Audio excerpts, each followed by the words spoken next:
Connor, welcome to Morecambe Football Club. You must be delighted to join at the time. Yeah, definitely. It came around pretty quick, but I'm just glad it's done and that I'm here and getting ready for the season now.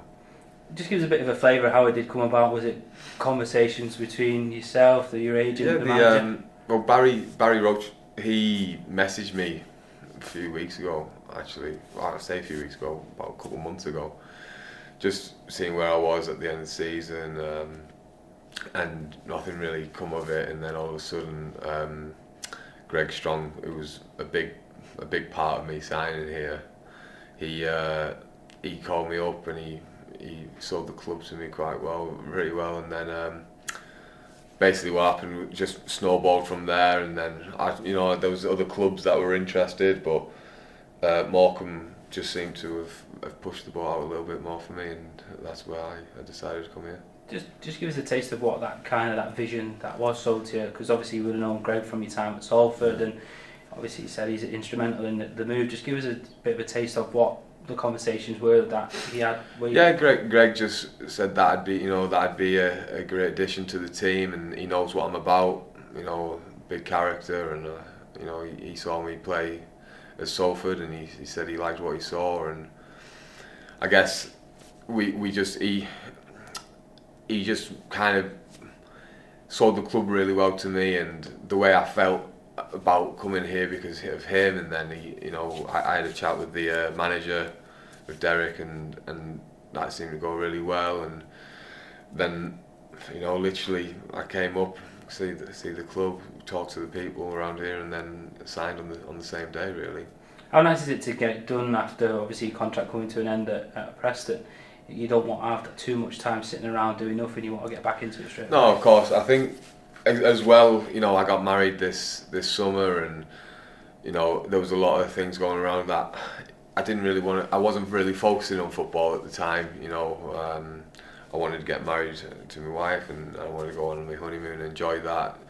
And then after that, when I came back, keeping fit, and I knew there would be clubs coming in, and there was a few clubs in Scottish Prem and League 2, League 1, a couple in the Championship that were there. But I think, as I said, Morecambe were the front runners because the way they put themselves out there and said, we really want you, and we know that you'll be a good addition to the team. It just made it a little bit easier for me to sign here. You're now the fifth person to sign on the line with Morecambe in this summer transfer window. Sorry. How much have you enjoyed getting into the dressing room? I know it's your first day as such, but it's just nice to be back in that environment. Yeah, it is. It's just nice to be back into a footballing environment. I know a few of the lads down there. I played with Usman and I played with Ryan at Oldham, and Donald, of course, at Salford. I'm trying to remember who else I played with. There was a few others, but it kind of knowing the people that you've already played with.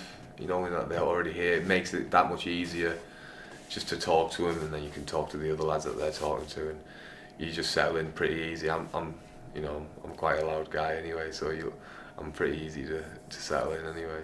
You obviously played around these areas before, Preston, Accrington as well. Is it some place you've kind of come to enjoy, really? Yeah, well, listen, I mean, I might be from Middlesbrough, but I literally had my childhood in Clitheroe, so I know Lancashire really well, and my mum and dad live in Lancashire, and like you say, I've played for Aki, I've played for Oldham, I've played for Morecambe, now Preston as well. So my family settled here. Geographically, it was as well. That was a big factor in it. I didn't want to travel 5 hours down the road. I've got my kids, and they're settled here. I don't want to move them, so that was a big thing as well. So. Like as you say, it's kind of like a little puzzle piece, and it just fell into place pretty well. And obviously, one thing that I think Derek's wanting to get with the players that he signed so far is players that have played in that division above in the Championship, such as yourself. And played for 3 clubs in the Championship over your career. What does that mean for you? Does that mean that you can go into the dressing room and have that little bit more of an older head, so to speak, and a bit more experience? Yeah, I guess. Listen, I mean, I've predominantly played my games in League 1 as well, so it's I've been at the Championship level for a long time, but nothing really changes. I'm here now to help the team and help the lads, and you know, League One's a tough league. I've played in this league for a long time, and you know, it's one of those ones where you either have a really good season or you have a really bad season. So it's one of those ones where you've got to find the good mix. But hopefully we have that good season. Talking of your experiences as well and different environments, you played out at Ostersund's as well. I was looking at, and under Graham Potter, who was now at Brighton. Just give us a taste of that. What was that like? Yeah, it was a really weird one actually. We when I was younger, I was a while ago that there was a guy, my godfather actually, Gary Gill, who was at Middlesbrough, and I was desperate. I was telling him I'll go anywhere. Listen, I didn't think he'd find me a place in Sweden, but found me a club called Ostersunds, and I went over there, spent 4, and it was probably the best thing I've ever done. You know, going abroad, playing abroad, made some amazing friends there, amazing memories, and as you say, Graham Potter was there, great manager, great person, and again, them kind of experiences that not many young lads used to have. So it was one of those ones where I would go anywhere. So you know, I've been to Austin, I've been to Scotland, I've been to England. So I don't mind going to places that are out of the comfort zone really.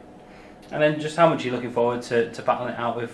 I've got Adam Smith, you've got Andre de Silva Mendes as well. Is in that dressing room, it's the goalkeeper just one spot, and someone's got to have it at the end of the day. Listen, yeah, definitely. I mean, I know Smithy really well. I was at Middlesbrough with Smithy when I was a young lad. So you know, I know Smithy, and I know what he's capable of. So I know he's a good keeper, and Andre seems to be a good keeper and good lad as well. So as long as we have a tight knit group, and Barry seems to he wants that between his goalkeepers. So I guess if we just keep that through the season, you know, whoever has that first team jersey, you know, we'll have to support each other, and whoever plays just has to focus on the games. Is that one of the reasons why you kind of came here as well? Is that fact that obviously there is a bit of uncertainty around that number one spot, because we had a lone keeper in last season, Adam signed on again, and it was an opportunity to maybe come down here and play some games as well. Well, listen, I mean, I originally come here to play games. I'm not here to mess about. I'm here to play games and get as many games under my belt as possible. And that was what the manager said, come down and get as many games as possible. So, nothing's guaranteed. I'm not guaranteed the first choice, first pick. So I need to, as you say, I need to work as hard as anyone else. And if I get the spot, then I need to keep it as well. So definitely, I've got to be on my toes as well.